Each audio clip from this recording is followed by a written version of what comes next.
ஆனா தயவு செஞ்சு கவனிங்க, இந்த குடிப்பழக்கம் உங்களுக்கு மாத்திரமல்ல உங்க குடும்பத்துக்கு சேர்த்து பாதிப்பு.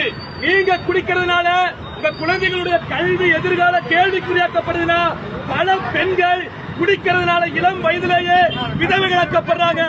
பல குழந்தைகள் தகப்பனற்றவங்களா மாறுறாங்க. தயவு செஞ்சு குடிக்காதீங்கன்னா குடிக்கிற காசுக்கு வீட்டுக்கு அரிசி பருப்பு ஆயிட்டு போங்க. உங்க பிள்ளைகளை படிக்க வைங்க.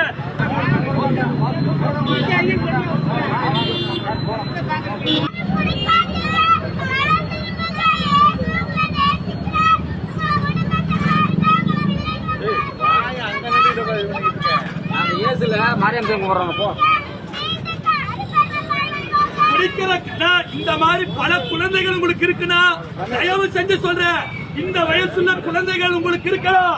இந்த குடிப்பழக்கத்தினால இந்த குழந்தைகளுடைய வாழ்க்கை கல்வி பாதிக்கப்படும். தயவு செஞ்சு குடிக்காதீங்க. இயேசுவை நோக்கி பாருங்க. இயேசு உங்களை நேசிக்கிற. ஆனா ரோட்ல இருந்து சொல்றீங்களே, கேட்கிற அத்தனை பேருக்குமே சொல்றேன்னா யாரும் குடிக்காதீங்க.